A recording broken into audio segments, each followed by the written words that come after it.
Oh, you live by the two, you die by the two. The lesson taken from this year's Tony the Tiger Sun Bowl. Hope you enjoyed it here on Altitude Sports Radio 92.5. Congratulations to the Louisville Cardinals as they have defeated the Washington Huskies today 35-34 in a Tony the Tiger Sun Bowl for the ages, Andy. You'll always remember where you were for this Tony the Tiger Sun Bowl from El Paso, Texas. For that Frosted Flakes bath. Yeah. Dumped upon the victorious head coach. We are the Craigman and Lindahl Show. I am Nate Craigman. That is Andy Lindahl. We are with you today live and in studio until 5:30. The Avalanche will take on the Jets in the Peg tonight. 6 o'clock. Or wait, that game's at home, right? It's a home game. I think so. Yeah. See, I'm thrown off because the Peg is the central time zone, and thus those games normally would be at 6 p.m. Mountain, but the Avalanche play early tonight, I suppose, so everybody can get out and...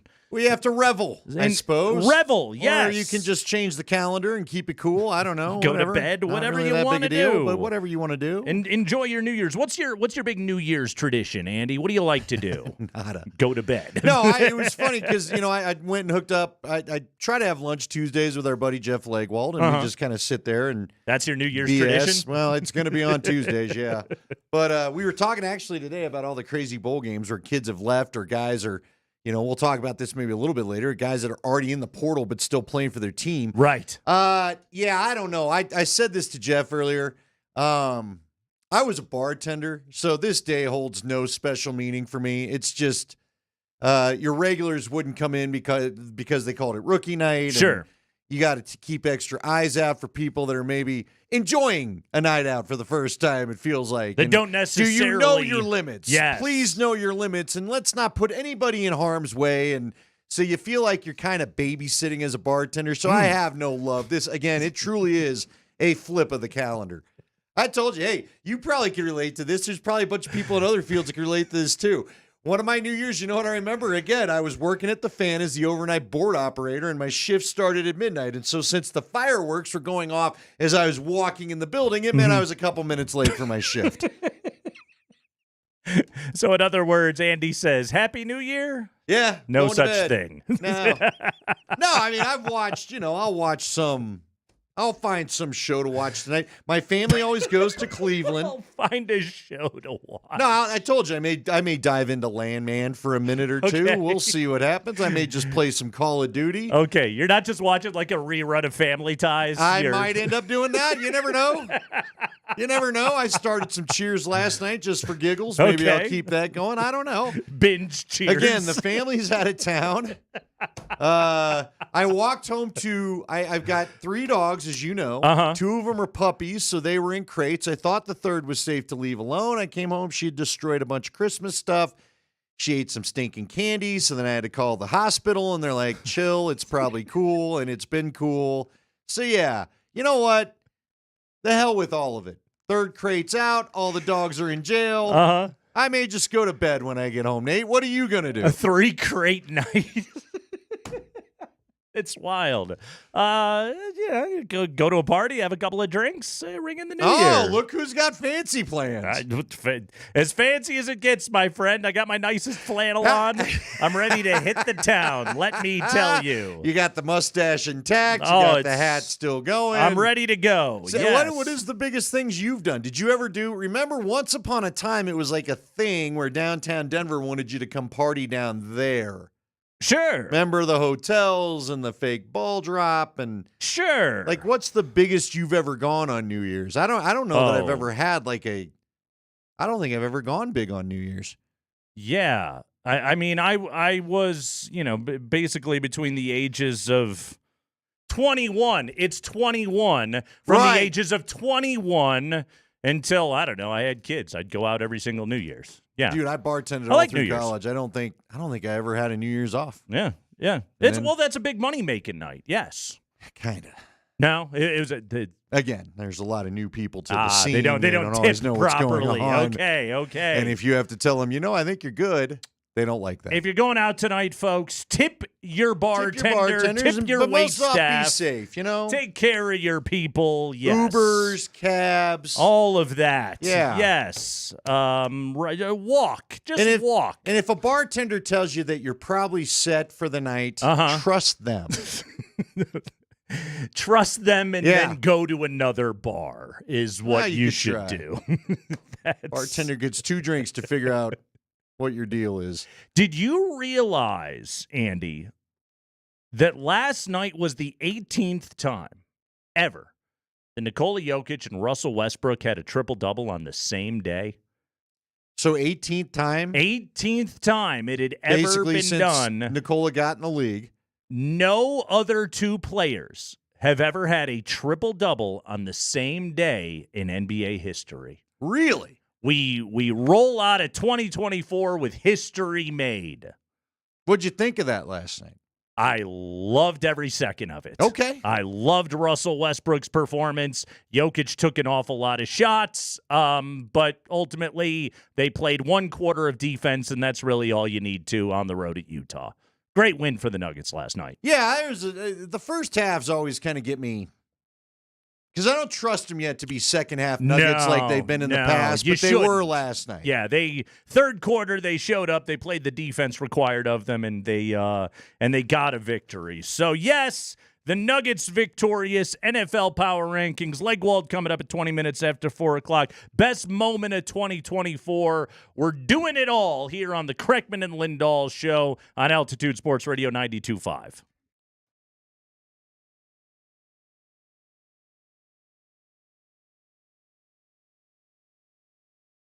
Hey guys, Andy Lindahl for my friends over at Colorado Off-Road, who, if you've heard throughout the holiday week, they're wishing you a happy holiday season. Hopefully you had a great Christmas and you're set to have a great New Year's. If you got some of those gift cards that you're looking to, use on maybe truck or 4x4 accessories, Colorado Off-Road is the place. You need a tow hitch, you need a bed cover, you need step rails, you need the remote start. We are getting to the time of year, and I know that maybe I'm getting soft as I get older. It is a little chilly out there. You know what's great? I did it this morning. You start the truck before you get out there. Get a remote start kit. They can put them in there. Matter of fact, he might even be able to help you out even if it isn't a truck or 4x4 if you want to give Jerry Jones a call. Great Colorado business, great Colorado folks. They will give you sound advice. Jerry has done that especially with my bed cover, getting me pointed in the right direction, so I was happy with my purchase. And I could still say that 5.5 years later after getting it put on my truck. Go see Colorado Off-Road. They're 3 blocks south of downtown Littleton on Prince Street, right behind Arapahoe Community College. Find them on the web at cooffroad.com or give them a call at 303-761-1264.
All right, we're rolling with you here on a Tuesday afternoon.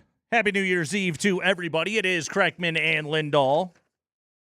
5:30 tonight. We got pregame coverage. Avalanche will take on the Jets of Winnipeg. Nuggets coming off a nice victory last night over the Utah Jazz out there in Salt Lake.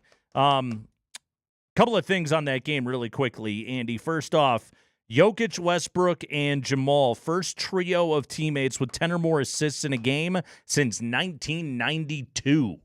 Little bit of history made for you right there last night. Here we go. Russell Westbrook, triple-double last night, did not miss a field goal attempt or a free throw. First player to have gotten a triple-double with that kind of shooting numbers since Domantas Sabonis, only the second such time in NBA history it has ever been done. Westbrook was magnificent last night. Jokic was whipping passes around. Jokic, by the way, this is one of those, you got to remember not to take greatness for granted. It's something we really try to do on this show. But Andy, Joker last night went for 36 points, 22 rebounds, and I believe 11 assists in that game last night. Unbelievable. Unbelievable.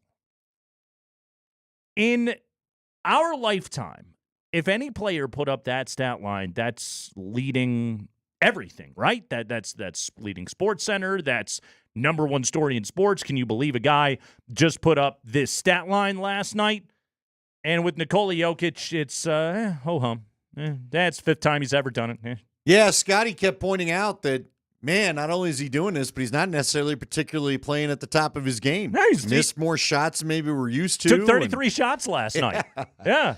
Oh, man. Yeah, he was not the least bit efficient in that performance last night, but he was plus 20 in his 38 minutes on the floor. He goes plus 20 last night. DeAndre Jordan goes minus 9. That'll work. That will work. We can live with that. I ask you again, when does Sarge get to reappear and just show us his goods? Great question. Great question. I mean, you signed him for a reason, right? Here's why I'm going to keep asking the question. You signed this guy in the offseason. Uh-huh.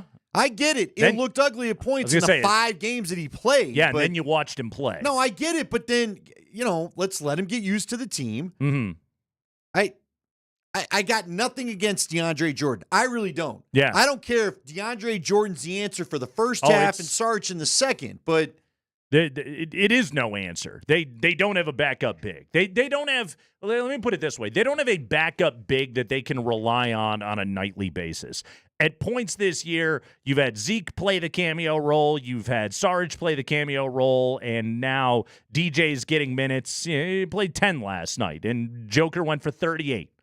There you go. That's, unfortunately, right now, that's the recipe they have to win games unless they trade for a backup big. Which they're not going to do. I don't think so. No. Because you can't afford much. I don't think so. Or I don't know, unless this MPJ thing is real and you're actually going to trade him, and then maybe a big's involved in that somehow. But yeah. Let me just pull up the old, let's see, the game log there for Saric. Just nothing. No, nothing. Nothing. Mm-mm. You got to get this figured out to some extent, though, somehow. You do. I mean, Nikola's doing, you talked about it yesterday, and I kept thinking about it during the game. He's doing it all. He is just so integral in the offense. Yeah. That he doesn't get a chance to chill. He really doesn't. Because he's got to hold everything together while guys try to figure out who else is going to decide to have a night with him. It's funny because it's almost as though the argument, debate, discussion, discourse, whatever you want to call it, but it's simply become, well, offense good, so fix defense. And the acquisitions that we're looking at, well, that's not enough to fix the defense. I don't think it's that simple. I think that's oversimplifying what is plaguing this team, which to me, and I think you're on the same page with me, Andy, is you're asking too much of Jokic. Yeah, you're right. Yeah. That needs to be fixed more than anything. Right. Again, like last night was a ho-hum 36, 22, and 11. That's a Herculean effort. That's the greatest game of most people's careers. And with Jokic, and I know that the numbers are phenomenal. If you got him in fantasy, congratulations. I don't even know it was a top 10 game he's played this year. No, I'm with you. Took 33 shots. Look, you can do this against the Utahs, but we learned a hard lesson last year. Yeah. This isn't going to work when it's game 7 of the playoffs. No, and you're asking so much of him physically and everything else. I don't know if he's up to it. I really don't. Team played well last night. They really did. Westbrook was great. Jamal was great. Christian Brown had his first really good game in quite a while. I was really pleased with his performance. They had 38 assists to 7 turnovers, which is great as a team last night. But again, like, is this sustainable? Is this going to beat good NBA teams? And what are you doing to Nikola Jokic and getting to this place? If the Denver Nuggets were to set a New Year's resolution, number 1, absolutely defend better. Number 2, make it a little, just 10% easier on Nikola Jokic so that guy can get through a postseason without crumbling. Yeah, you're going to need something at the end. Yeah. And I don't know. Maybe this becomes a little more sustainable if someone's going to decide to be consistent every night. Again, Murray feels like he's on his way back to being Murray again. Yeah. You know, I think you said it perfectly yesterday. Hopefully we're just enduring the classic Murray slow start. And now that it's going to be January come tomorrow or midnight tonight, that everybody can get ready for him to just kind of put the foot on the gas and go again. But still. He went for 20 last night. It wasn't like his best offensive game, but anecdotally, does it look like he cares more?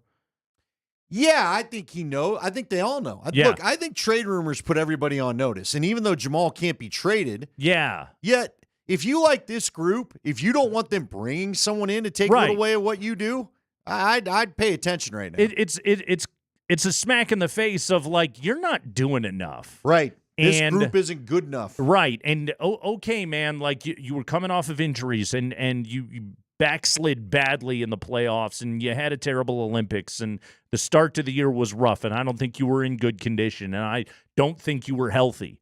All of those things. But, like, he has a level of engagement about him that I didn't see as recently as like 2-3 weeks ago. I think the perfect example of what you're talking about existed, what was it, Saturday night when the Pistons started yapping at him. Right. And he kept doing the little birdie chirping. Yeah. Just keep going. Keep going. I'm going to keep hitting shots. That's the first time we've seen that from him. There was a moment last night he kind of got after Peyton Watson a little bit. Yeah. And, threw that alley-oop to him and got the dunk, but he was like, move, like, come on. Don't go stand in the corner next to MPJ.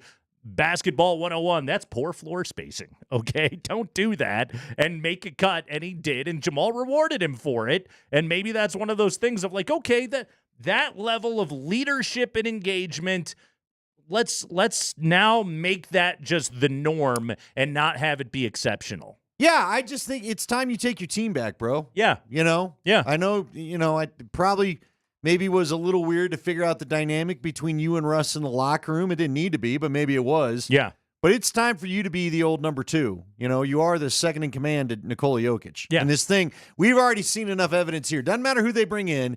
If Jamal isn't right, this team isn't championship worthy. That's all there is to it. Legwold coming up in a few minutes, Andy. I got a wild football thing that I read today. Yeah, I got a question for you, by the way. All right. What's the question? You want it now? David Purdom had this today in ESPN. Let's start here.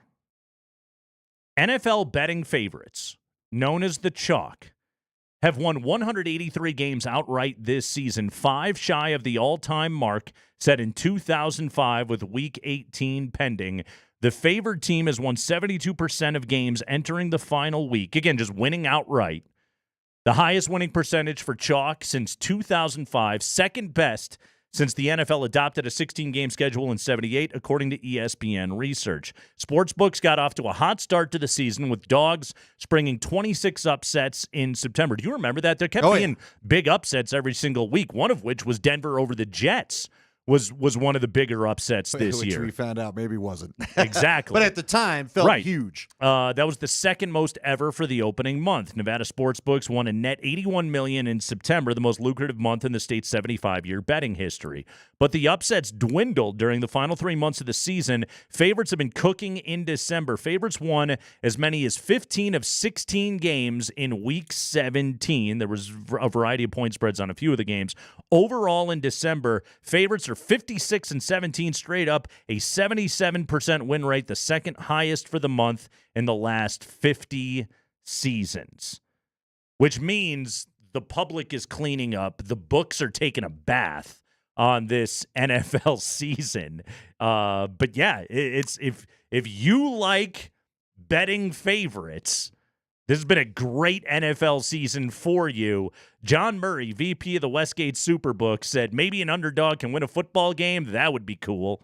Yeah, it's crushing these guys right now. But yeah, this has been a season in which generally chalk has won out in the NFL, which generally, Andy, and I think you know this about me, when I'm looking through a card on a given week, like I look at the dogs. That's generally who I gravitate towards as a sports bettor. And if you think of it the way that I typically do, well, you've had a crap year betting on the NFL.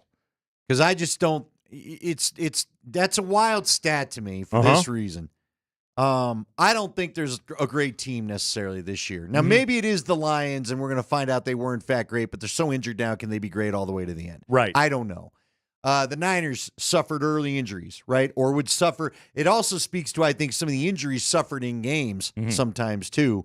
But I'm just telling you, for not feeling like there's a great team to have so many dogs not pull it off, what do you give it to? I don't know. This has been a weird NFL year. I think that this is an NFL this year that is both top and bottom heavy. That's kind of what I take it to mean. There's a lot of bad teams. I think there's 6 or 7 really good NFL teams. I could see. I think all of the top 10 is not great in draft order right now. Yeah, and they all suck. Yeah, like royally. Yes, and we've said, honestly, the Broncos. Think about the Broncos' schedule, sort of as an example of this. Okay, like the season that they have had. When the Broncos have played good teams, they've lost. When they've played crap teams, they've won. And they've played plenty of crap teams. They played the Jets. They played the Raiders. They played the Saints. They played Carolina. They played Cleveland. And they beat up on those junk teams. Now, they beat a couple of the middle-of-the-road teams. They beat in Atlanta this season. That's a good win. You beat in Indianapolis. I know they didn't look terribly impressive, but look at the record. They qualify as a middle-of-the-road NFL team, but when the Broncos played good teams with good quarterbacks, they lost basically every single time. I would say maybe the one exception, and debate how good the quarterback is. But he's playing really well now because I know who you're going Baker to. Mayfield in Tampa. Yes. Yeah, I think he's on a heater right 14 touchdowns over the last 4 games. Hey, man, look, nobody wanted to say it week. at the time because the Broncos were not playing well. Yeah. I don't think Tampa took them seriously. Right. And I think they got bid for it. Yeah. And it was a really hot day. And we heard about how the Broncos jumped out. It didn't matter who lives there. Yeah. If you get down when you're behind, the energy it takes to get back up when it's 90 degrees or whatever in Florida and you're wearing football pads, it doesn't always work your way. I think the Broncos distinctly qualify as a average to just above average NFL team this season. And their track record is just well, if you stink, we're going to beat you. We'll beat you pretty good, but if you're a good team, we probably can't hang. No. And that's sort of been the story of this Broncos season. It's Craigman and Lindahl. We're rolling with you. Jeff Legwold coming up here in just a couple of minutes. Power rankings at 4:45, football news at 5 o'clock. So much to do on Altitude Sports Radio 92.5.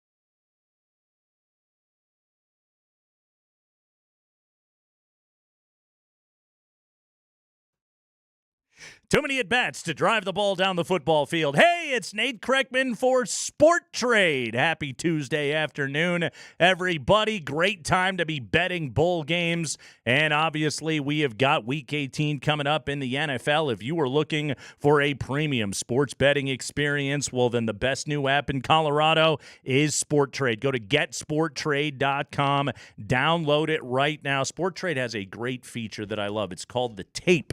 All right, and it's just one of the tabs right there at the bottom of the app. You can see every bet happening on the service in real time. Sport Trade shows you all the action happening on the site. Follow the smart money in real time. Or, hey, fade the sharps. It's worked out this season in the NFL. Bet yourself some favorites at Sport Trade, and you're probably going to win. Go to getsporttrade.com.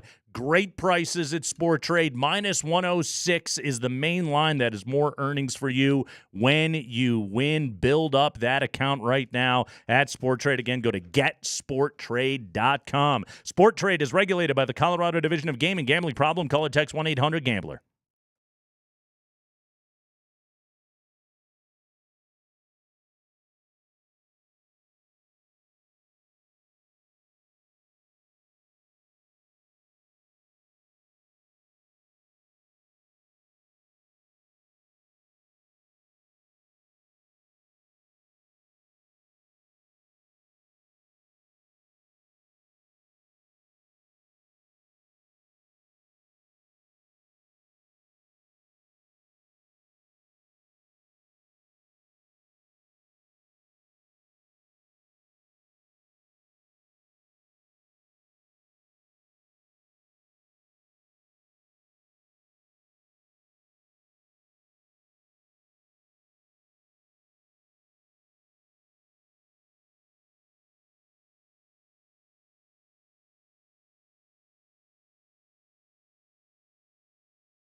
Jeff Legwold joins us right now on the Craigman and Lindahl Show. Leggy's appearance, as always, brought to you by the International Brotherhood of Electrical Workers, IBEW Local 68. You start with a job, you end with a career. Leggy, happy Cheez-It Citrus Bowl Day to all who celebrate, particularly Brett Bielema and Shane Beamer, who apparently want to kill each other now. Yeah, what was the deal with that, Leggy? I was going to ask Nate, what was going on? I saw the highlights on Twitter. What was the big beef about? You Illinois guys rub people the wrong way or what? Bielema rubs them all wrong.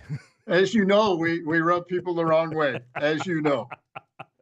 Yeah, no, Bielema was he was taunting Shane Beamer while going over to check on one of his own injured players. Shane Beamer, he's a college football coach. I'm sure he's got some red ass to him, but what has he given up on that one, Leggy? A cool 200 to Brett Bielema? That isn't your weight class, my man. If you're gonna wade in against the O lineman, you better have some help. Bad matchup, my friend. Leggy, we've got one game to go for the Broncos to make the postseason. Andy and I were talking about this yesterday. If you would have told us low back in July and August, hey, the Broncos will have a win and they're in situation in Week 18, we all would have taken it, obviously. It would have been an overachievement. But given the way that the last 2 weeks have gone for this Broncos team, given the position that they are currently in, how do you view this? Is this disappointment that Denver hasn't clinched already, or should we still be pleased with all this team has accomplished? Well, I mean, they've certainly made progress, Nate. I mean, they made a, unbelievable, unprecedented salary cap move. It seems like March seems a long time ago now, but when they released Russell Wilson, they made an unprecedented move, and to be in the playoff mix after that. Mm-hmm. Is some progress. I think the issue at the 10,000-foot level is if they don't make it, it is now 2 December fades in Sean Payton's 2 years. I mean, last year they lost 4 of the last 6, 3 of the last 4. And then if you don't make the playoffs this time because you lose your last 3, that is 2 December fades for a head coach that came in with the idea he was going to show this franchise or bring this franchise back, into meaningful games. And I think that would be the dent, in it. But certainly progress. But again, if you don't make it, that's 2 December fades, and you'd have to look at what you're doing, how you're doing it, because even with a different cast of characters, most notably a quarterback, you would have faded twice down the home stretch. Jeff, what are we going to remember about that Cincinnati game the most, do you think? Because I know you and I talked earlier. I kind of had already mentioned that on the radio earlier in the show. So I know you're thinking about that 2-point conversion like Nate. I didn't know what was going on in overtime, trying to take timeouts and throw the ball when you just need the clock to run out and you're in the playoffs. I mean, what are we going to remember most from that game? Where was the biggest misplay? Take your pick of the smorgasbord of suck. Yeah. Well, I guess, for me, and again, it's just the view, trying to look at it in the big picture. But he has, the head coach has spent an awful lot of time this season talking about how his team is ready for these moments, how he's ready for these moments. And to not go for 2 and put the ball back into Joe Burrow's hands on the night Joe Burrow is having. It's one thing if Joe Burrow is, at 50% and you've made him struggle all night, but it's very clear one of the best quarterbacks in the league is on a heater, and you're going to give the ball back to him or give him an opportunity in a game that's tied at home. And, had the rain that arrived, a couple hours later when we were all there had arrived during the game, maybe it's a different scenario and all of that. But, to me, I think, it just went against the coach's messaging. I'm sure you can analytically make an argument for both scenarios and succeed. But I guess I'm saying the messaging has been in that situation, he would go for 2. And and he did not. So he either thought they could ride it out in overtime and get it done, but I didn't see the momentum that he said they had. I only saw Joe Burrow on the other sideline. No, and I completely agree with that point. We talked about it yesterday. The touchdowns that you scored. One of them was a 51-yard bomb, the likes of which you had not really connected on maybe all but once all season long. It wasn't like it came from a sustained drive. The other one was a prayer that Marvin Mims made an unbelievable catch on. And, a similar thread going back the last two games in conservative decisions that Peyton made was punting the ball from midfield on a 4th down and 6 against the Chargers in a game where you were trailing, and then not going for 2 against the Bengals. Both of those qualified as conservative decisions, but also, Leggy, they were situations where you took the ball out of your quarterback's hands when he had a chance to make a play that could have greatly impacted the outcome. Does this suggest a lack of faith in Bo Nix coming from Sean Payton right now? I don't see it. I guess, Nate, I don't see it as a lack of faith, but I do think it shows how vigorously he has tried to protect Bo Nix all season. Mm-hmm.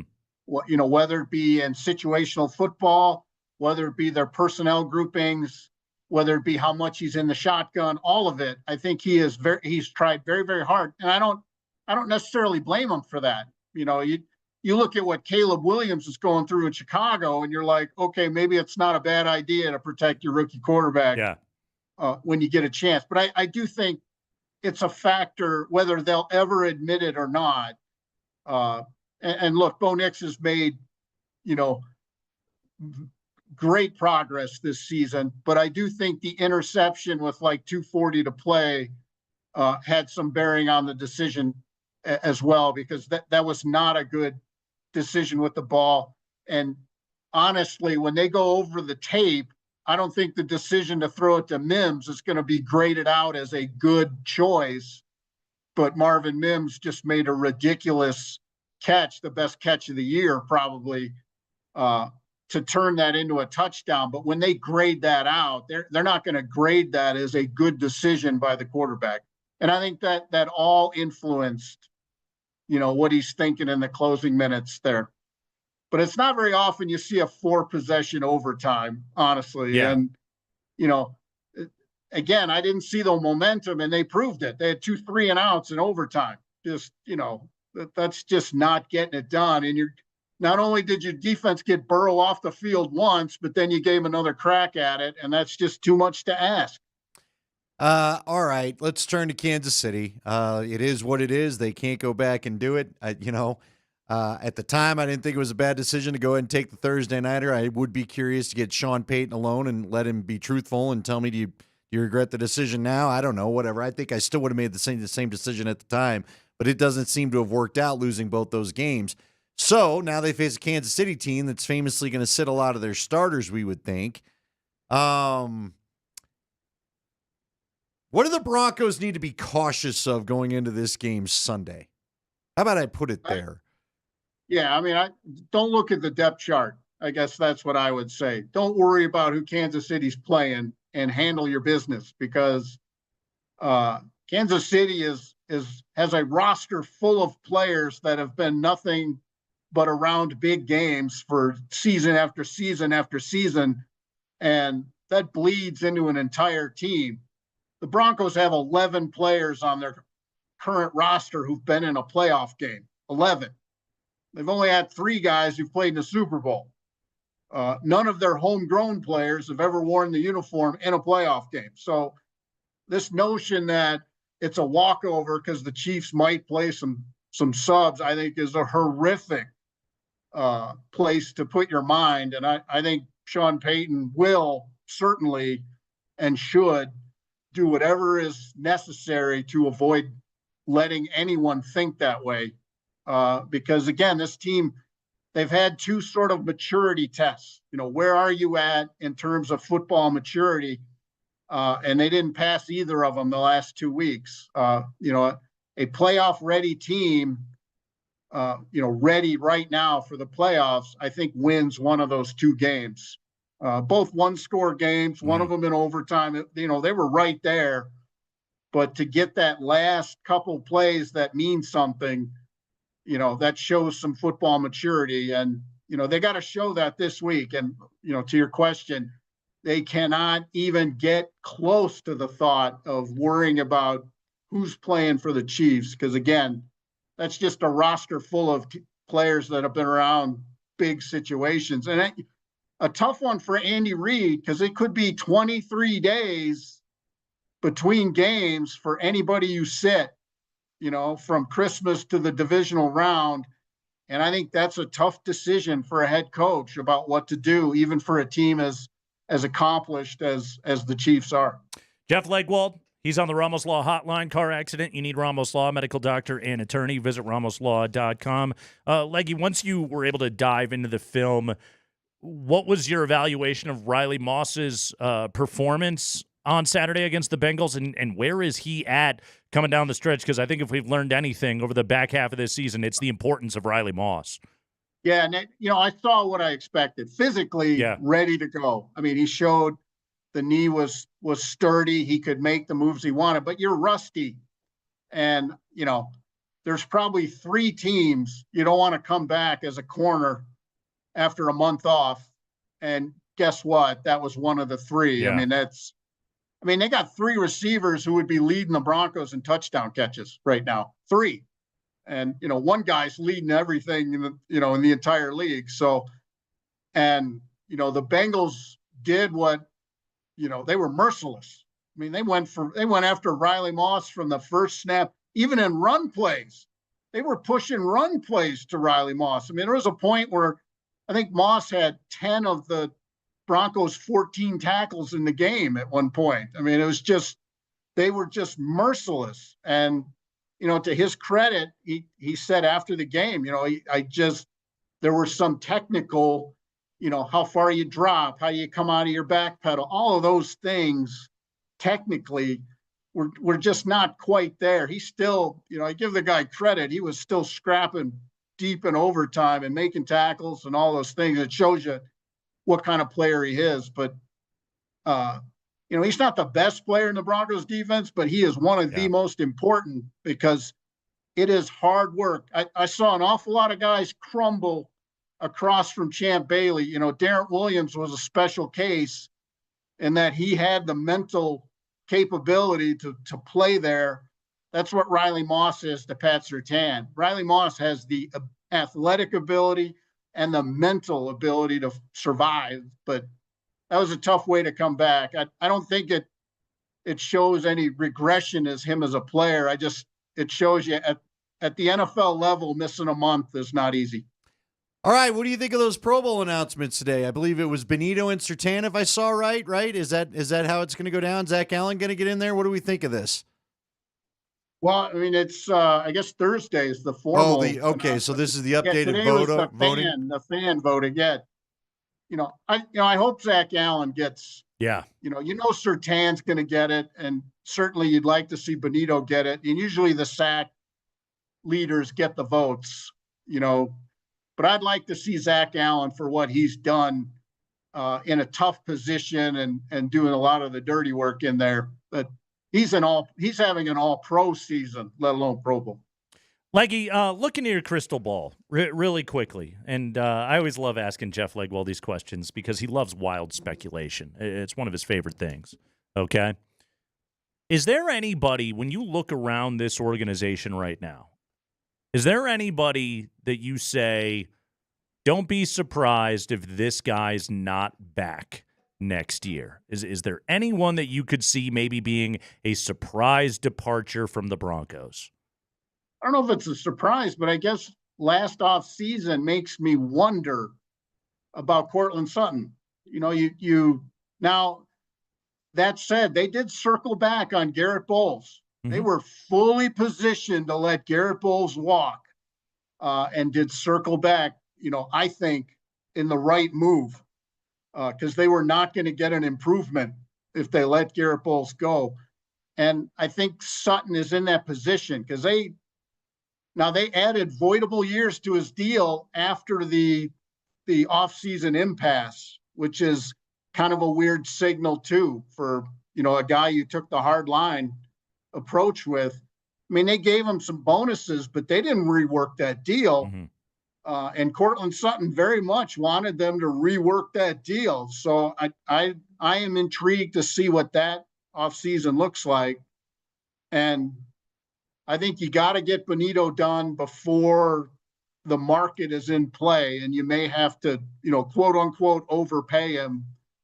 But, I think if you're going to be, I think if there's a lesson the Broncos should take away from this year, and it's not one Sean Payton has lived with a lot in his career, is homegrown players can help you become what you want to be. Yeah. In the salary cap era. And they've had 6 of 7 guys in a draft class play a game this year. And obviously Bo Nix, Audric Estime, Jonah Ellis have had, important parts of all this. But, homegrown players need to be a priority, and they always weren't in New Orleans. So that's what I keep my eye on here moving forward. How do they treat the homegrown players? And obviously, Cortland Sutton's one of the longest tenured guys. Jeff Legwold, everybody, ESPN.com. Read his stuff right there. Jeff Legwold always joins us via the International Brotherhood of Electrical Workers, IBEW, Local 68. Start with a job and with a career. Jeff Legwold, you are a Cheez-It Citrus Bowl champion. Thank you, my friend. Nate, I think it's very clear that's the most important bowl game of the bowl season. Really? Because Brahm looked like he enjoyed his Frosted Flakes bath, and then he had Tony the Tiger kind of leering near him, and that was all weird.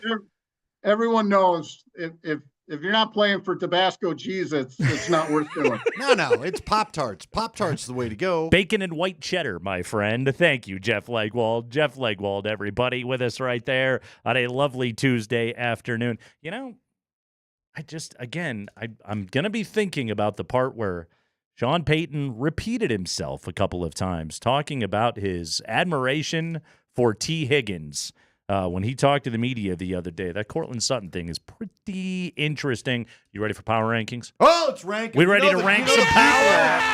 Although the people have had a little less fervor for this after the last 2 weeks, but they really had fervor going for a while. What?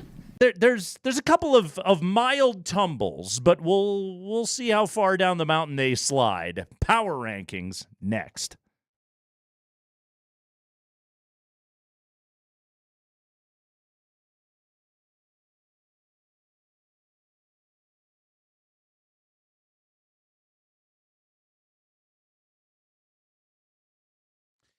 Hey guys, Andy Lindahl here for the Rocky Mountain Men's Clinic. Let's talk about low testosterone. Is this something that you've thought about?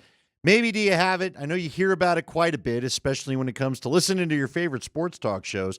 I would tell you this, if you're wondering about it, it's a great time to maybe start the new year by getting yourself tested and see where your T levels are at. This can do a lot of things for you. It can help your sleep. It can help your energy. It can help your sex drive. It can help your gains in the gym, your workouts being a little bit more productive. So if you want to know whether low T is affecting you or not, why not go to the Rocky Mountain Men's Clinic, let them test you, and see what they can do for you. Maybe you're dealing with the brain fog. Again, brain fog, depression, bad sleep. I think these are the underrated signs of low T that maybe you want to check out. You can go take a quiz if you'd like to. Some people, Nate likes a good quiz. Go to RockyMountainMen'sClinic.com. 10-question quiz, yes or no answers, and they'll let you get a little bit more clear view of you think you've got the low T or not. If you go in and get that first visit, I recommend you do, they'll draw your blood. They'll have your results in 30 minutes. You'll talk to a Colorado licensed medical provider, and you can make the decision whether to start testosterone or not. That first visit is $99. It does include the T and PSA test and the consult.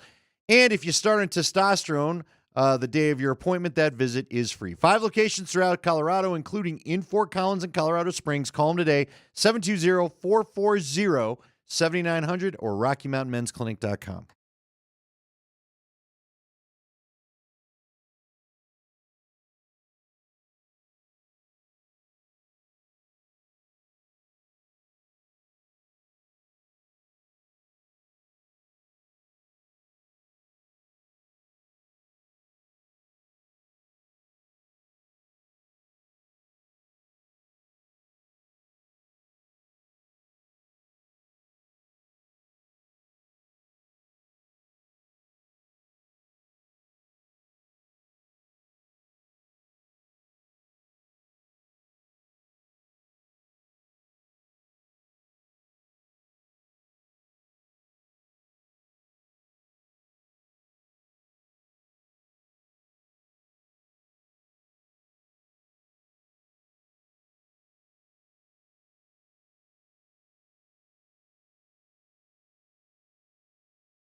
We do it every Tuesday here on the Craigman and Lindahl Show. We parse through the assorted NFL power rankings that the internet gifts us every single Tuesday, and we tell you what the decision makers, what those desirous of the clicks think of your Denver Broncos. Well, guess what? We give them all the clicks. You're clicking away. I'm clicking. You're clickbait Sammy there. I'm smashing that subscribe button God for power knows rankings. what viruses have infested your computer with all that clicking. For my need. Yeah. Why can't I get this ad to go away? Delete browser history. Spring, you ready? Oh. Yeah, let's go. Let's go. We mean business now. Well, that was kind of a weak one right there. It was. That was not a. That was like a special teams bump out of bounds. I think that's what got Bielema and Beamer fighting. You know what that was? That was a deciding to kick an extra point hit right there. That's what that was. Now we're aggressive. That right there. That was Joe Burrow. That was Sean's response to you asking about it. That was Joe Burrow not trusting Cade York to kick the ball. We're done with again. you, Cade. Thank you. Yes, I'll just throw Appreciate your service. I'll throw it to the giant guy that catches everything over there. We're not letting you back on the field. No, you're. I kept thinking removed. Zach Taylor was a moron for not kicking field goals. The more I thought about it, I'm like, you know what? After watching that field goal in overtime, maybe he knew what he was doing. Maybe he wasn't wrong. Mm-hmm. Let's start with ESPN. Hey, that's where Jeff Legwold works, right there at ESPN. Last week, after the Broncos saw the win streak snapped against the Chargers, they ranked Denver at 13. ESPN said they were 13. Today, after the Broncos eschewed an attempt to win the game on a 2-point conversion, but rather decided to kick the extra point and go to overtime where they thought somehow that they would be able to outlast Joe Burrow and the Bengals, the Broncos, Andy, sink 2 spots to 15. 15. Meaty part of the curve right there in the NFL. NFL.com. Technically, the Broncos owners, they own this website. NFL.com last week said the Broncos were the 11th best team in the NFL after losing on a short week in L.A. against the Chargers. This week, after the Broncos decided, no, we think that we can get off the field against Joe Burrow in overtime, Broncos collapsed 2 spots down to number 13. 13. That was a big one. No, that was... Almost need that one again. Was that one from NFL Blitz? That one sounded good. I like that one. A lot of bass in that. It really did. Mm-hmm. The Athletic. The Cosmiters. That's right. Rag. Uh-huh. I love calling a website.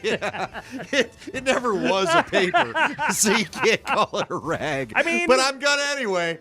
It's in the spirit of a paper. Yeah. Right? They're owned by the New York Times. Yeah.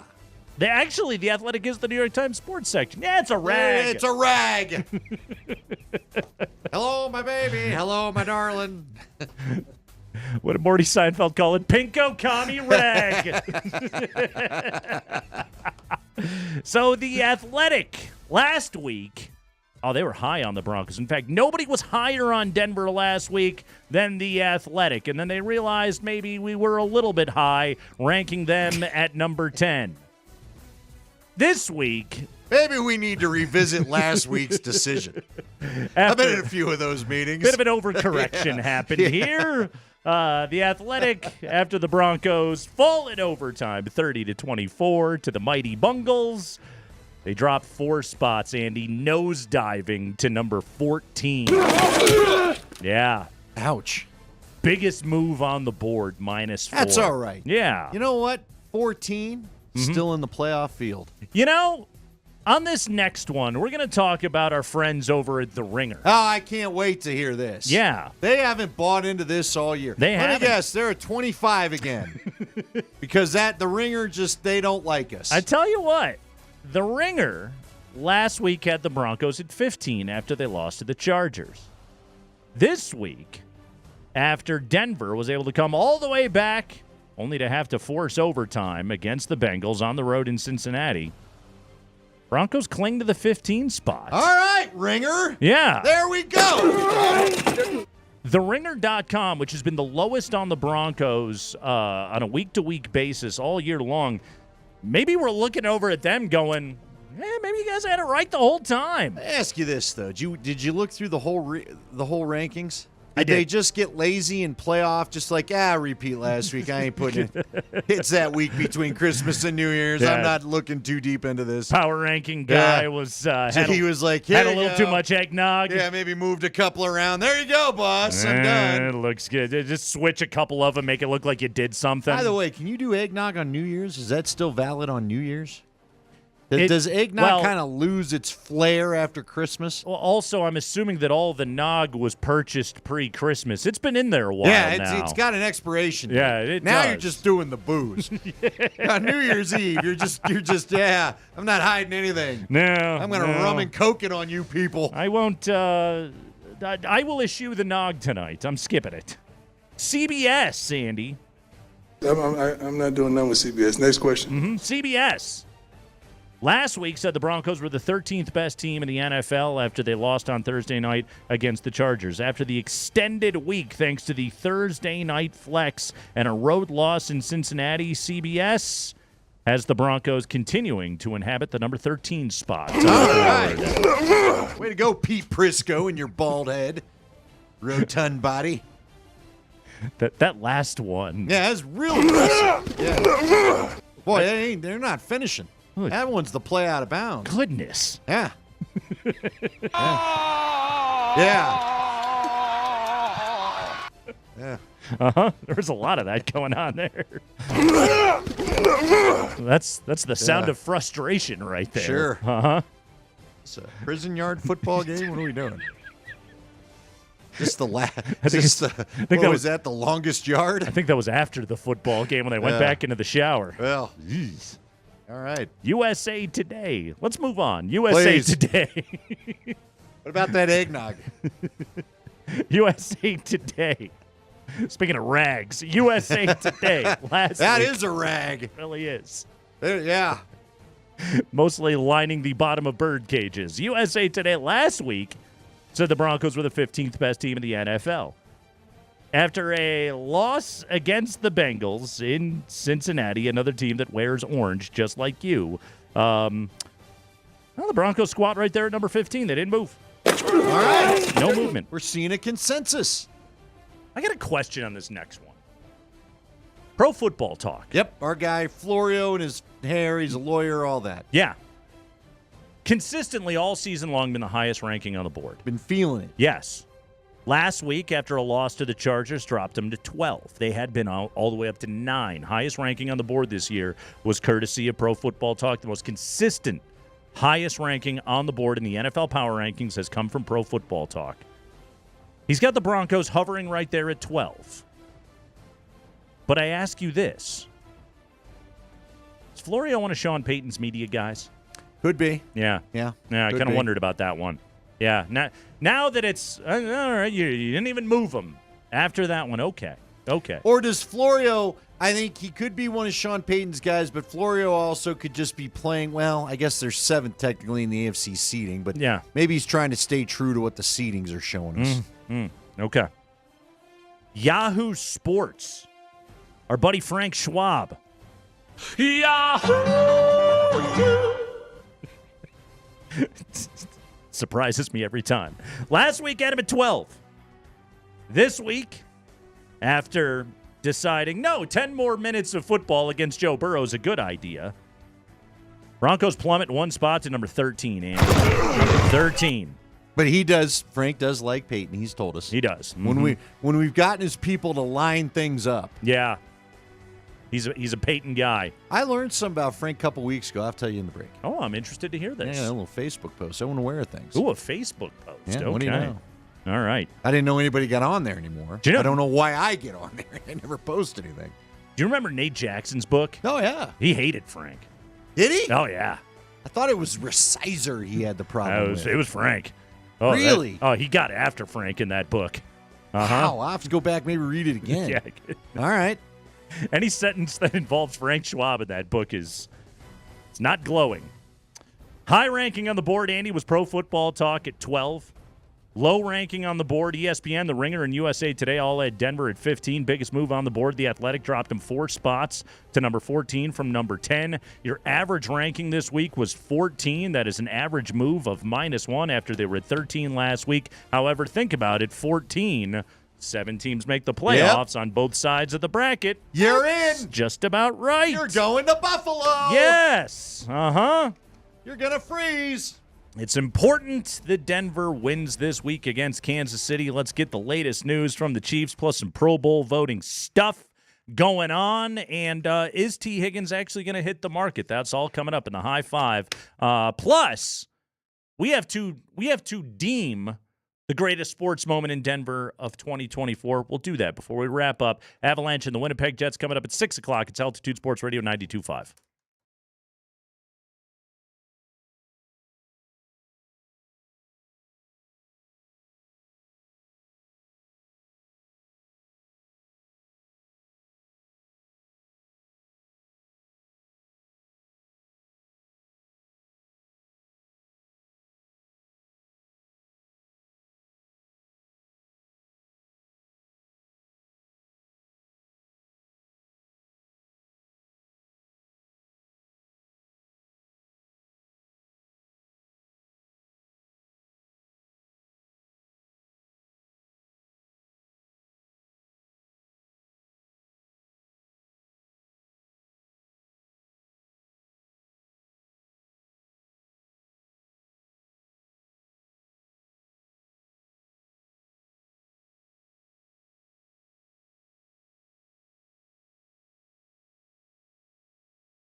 Best Denver sports moment of 2024 coming up in just a moment. First, we got football news here on the Kreckman and Lindahl show. Today, we are diving into it, courtesy of our friends at Good Times. Good Times Bambino burgers are legendary in Colorado. In fact, they're so popular, Good Times has decided to up their Bambino game with an all-new Bambino. That's the Bambino Supremo with bacon, melted white American cheese, and, of course, all-natural beef. The new Bambino Supremo for a limited time at Good Times. The Good Times were aplenty here in 2024. We'll get to that coming up in just a few minutes. Right now, it's the High Five.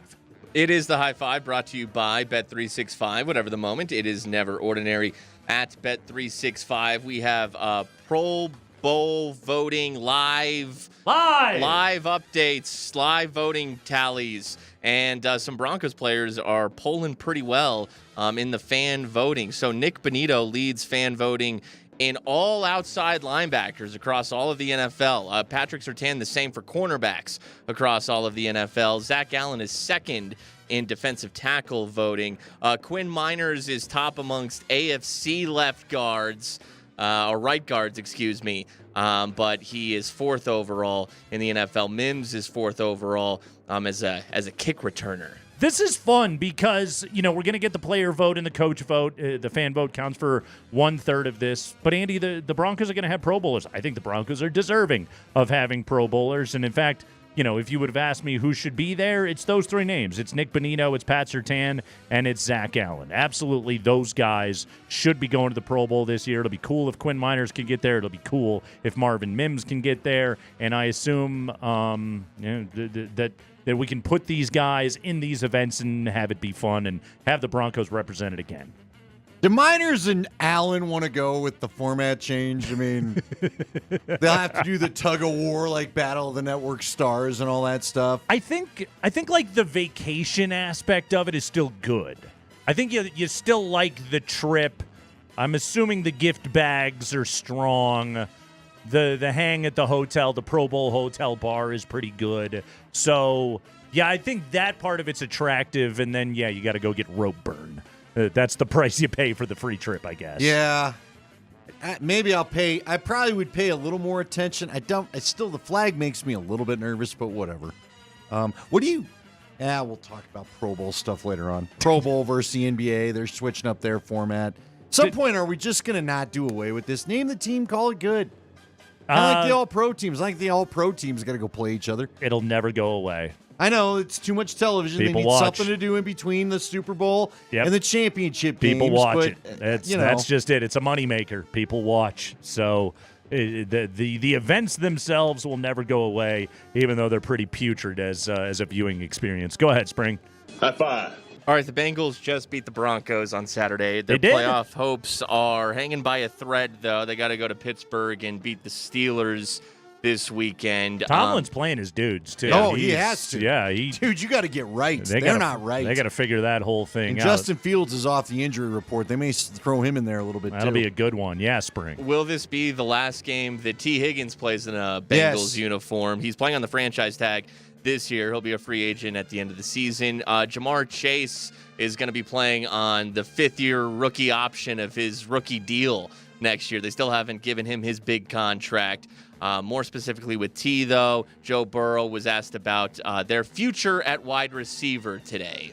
Yeah, whenever a great player leaves, you wish you could have found a way to keep them. You don't want to make a living out of letting great players leave the building, and I think that's why you got to do everything you can to get those deals done early. Yeah, Andy, this is an NFL team that operates like the Rockies, is really what they do. And you have a generational talent in Joe Burrow as your quarterback. You have a chance to be able to surround him with some unbelievable wide receiver talent and compete every single year. And I think they still will, even with Joe Burrow as their quarterback. But I said it the other day. I think he pulls a Stafford. I don't think Joe Burrow is going to be a Bengal that much longer. I think he's going to get frustrated with this crap. No, that's him talking to his owner. Yeah. Because I'll be honest with you, I know nobody thinks it.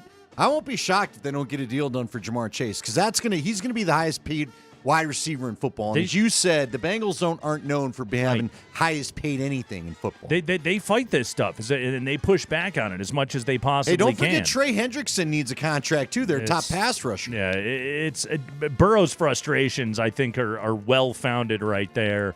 And I don't know how long he's going to put up with it. This is a guy, I could see his career doing just sort of you're going to be a perpetual playoff team, but your shortcomings because of your cheap owner are going to catch up with you eventually, and he's going to want out of there because he's going to want to say, I want a ring, and I need to go to a franchise that's going to do something that's going to help me win a Super Bowl ring. He almost pulled it off a couple of years ago, which goes to show you how good this guy is, but I do not believe he finishes his career in a Bengals uniform. No, that wouldn't shock me at all because, again, Mike Brown, he's one of these old school owners that isn't worth the $500 million, however many billions of dollars the rest of the ownership crew is. He's one of the original guys.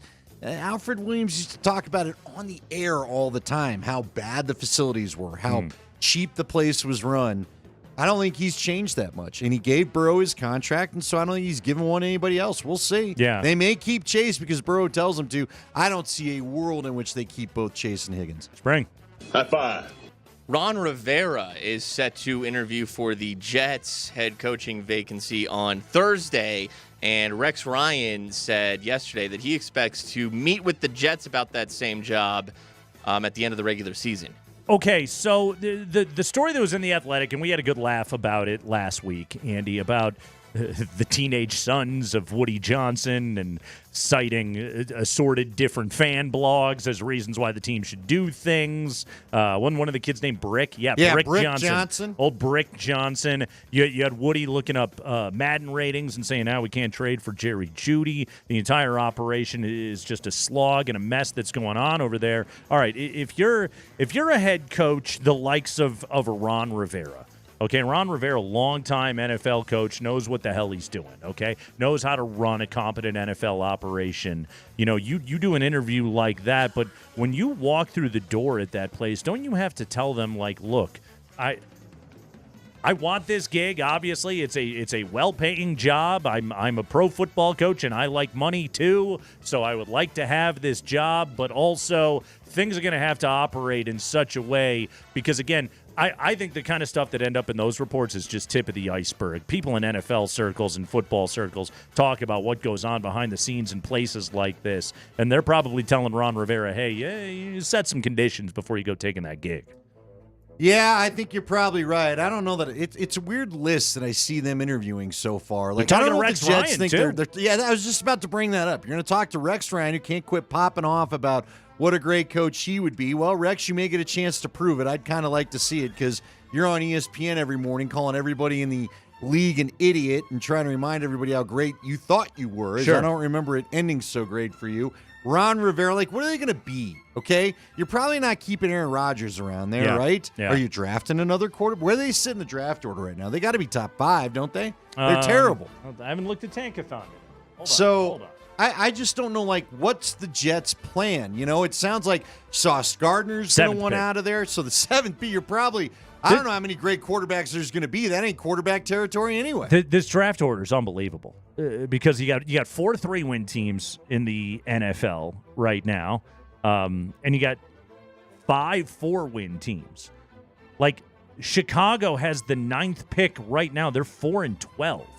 And they're the lowest of all of those teams. Jacksonville, Carolina, the Jets, the Raiders, and the Bears are all 4-12. Right now, New England technically has the number 1 pick as we sit here right now at 3-13, although they're saying inside their building they want to win this week. Tennessee, Cleveland, and the Giants are all 3-13. To your point from our discussion from the first hour, there's a lot of NFL teams that are just butt this year. Yeah. And some good team or some garbage team is just going to get screwed in the draft.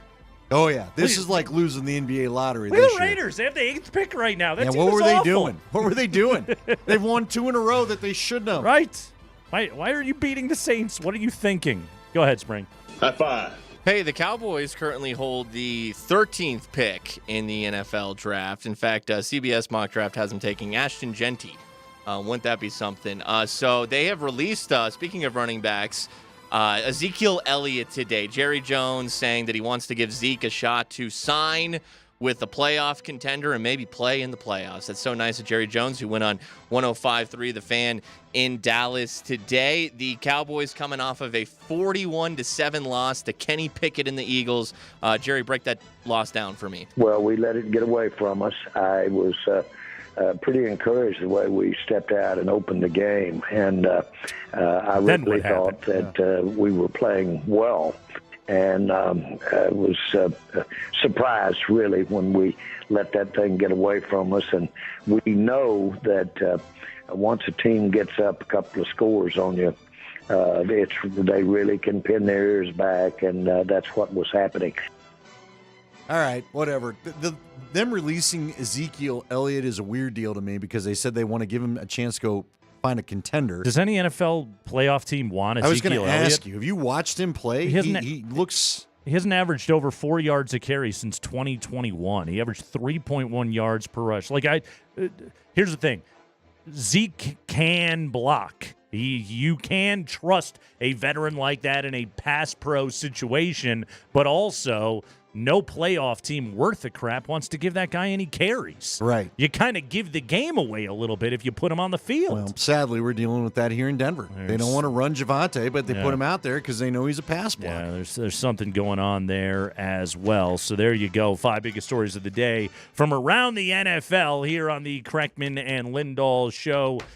Best of luck to all the Broncos trying to get into the Pro Bowl. Okay.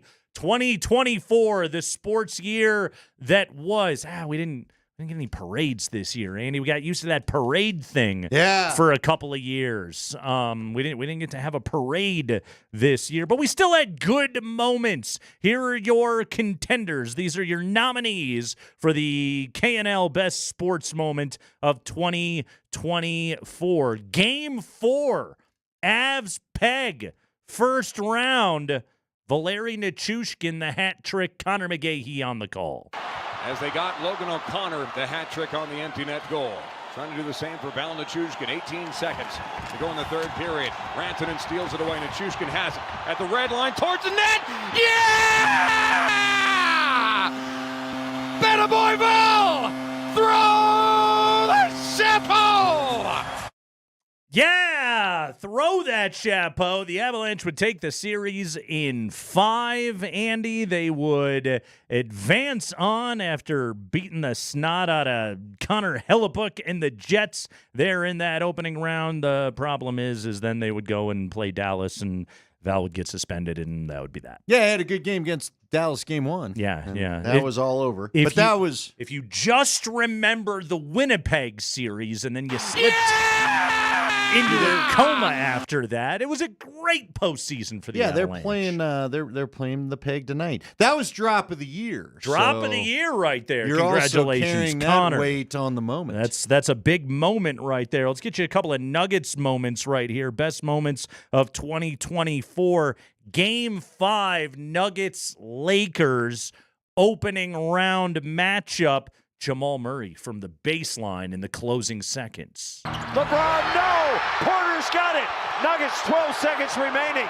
They're not going to call timeout. 9 seconds remaining. Murray's got to go! Murray lets it fly! Yeah! Oh my God!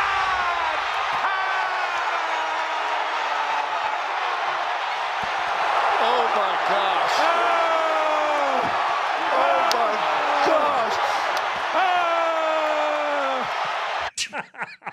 There's a lot so going on. So good. I forgot about that. Yes, Anthony Davis. Jamal Murray made a shot. Clunk. Game winner, Game 5. Andy, they called that the shot at 52.80. They did. They made shirts. We all have one, I think, shirts somewhere. and everything. Uh-huh. Yeah, and then, the Avs, don't ask what happened in the next round. A couple of weeks later. Series tied at 2 after Denver was not impressive in the first couple of games against Minnesota. However, the Nuggets clawed their way back into that series, and then Game 5, Nikola Jokic goes for 40 in one of the single greatest playoff performances we have ever seen. 3.5 minutes to go in game number 5, people. Gordon has it on the high right side. Top of the key over to Jamal Murray. You score a bucket here, and this thing is over. Murray has it on the high left side. He goes to the left hand. 4 on the shot clock. Top of the key, Jokic. Jokic, 3. Yeah! Denver leads at 106-92 in game number 5. And Scotty, this thing is over! 47-13 that night for Nikola Jokic. 40 points on 22 shots. One of the single greatest playoff performances we have ever seen. Again, as long as you don't ask what happened the rest of this series, it is nothing but a great memory. Yeah. That performance in Game 5 from the Joker. We all had a lot of fun early and a lot of things, and then we didn't. Remember the rally sausage? We were having a good time. Oh, that was all kinds of fun until it got gross. It sure was. It sure was. Let's go to the football season. Specifically, let's go to the college football season for you. College football! There it is. September the 21st, the Back to the Big 12 Buffs are taking on mighty Baylor. Out there at Folsom Field, Buffs trailing 31-24, under 5 minutes to play, but they would drive down the field, and then Shedeur Sanders would throw this prayer to LeJontay Wester. All rushing from one side. The Big 12 opener comes down to this play. Sanders gets the feet set toward the end zone for the game. It is caught by Wester, just like 1994. Yep. By the way, Travis Hunter forced fumble in overtime. I was right there. Right at the goal line. I got the video. That was really where this season became special for the Buffs, being able to come back and beat Baylor on that day. Best moment of the season. Yes, obviously, Hunter would go on to win the Heisman Trophy, but on-field moments, you don't beat that. Let's talk about this Broncos season, Andy. And to me, the two biggest plays both came on the defensive side of the ball. Oh, remember a fun one on Monday Night Football against the Cleveland Browns. Jameis Winston just moving the Browns up and down the field. Jerry Jeudy, an historic performance against his former team, but the Lord could not deliver Jameis Winston from this pick 6 by Jaquan McMillan. But Elijah Moore looked like secured it as he was headed out of bounds. Here's a pick! Intercepted! And that should end the night. McMillan, the other way, touchdown Broncos. Yeah, that sure would end it. A 2-point game became a 9-point game, became over right there. Broncos win. The following week, Andy, we're going to call this the air quotes pick 6. Technically a fumble return. Scoop and score. But 50 yards by Nick Benito as A.D. Mitchell threw one of the worst passes you've ever seen on a trick play, and the Broncos came back to beat the Colts after Jonathan Taylor didn't score a touchdown. They set up Mitchell. It's going to be a double pass, and that one is intercepted. Oh. It's Benito. Unbelievable. Benito had a 71-yard pick 6 against Cleveland 2 weeks ago. Strikes again for Denver. Yes, and the Broncos would get that victory, ensuring a winning season, by the way, Andy. Hell yeah. Got that going no matter what. Win number 9 for the Broncos. NCAA tournament. The Buffs would go to Dayton and beat Boise, and then they would take on Florida in the round of 64. Williams to inbound. Simpson with it for the lead. Oh! 1.7. Long shot. Good as it goes. Colorado wins. The Buffaloes have won. Kevin Harlan makes everything better, does he not? We had a lot of great calls of good Denver moments. We That's need to keep right. them on the games. Damn right. Hey, the DU Pioneers. They did some. They beat Boston College and won their 10th national title spring. For the 10th time to the mountaintop. They've won the national championship in St. Paul, Minnesota. Yes. Yes. Yes, that is a national title. One more, because we always want to make everybody feel included. We're inclusive here on the Kreckman and Lindahl Show. Andy, we go back to May the 28th. The Rockies taking on the Cleveland Guardians, and Chris Bryant would hit his second of, count them, 2 home runs on the year. KB at the plate. He's got a really good pairing, the four-seamer and the curveball. Good sign. Fly ball, deep left field. Take a good look. You won't see it for long. Chris Bryant has tied this game up.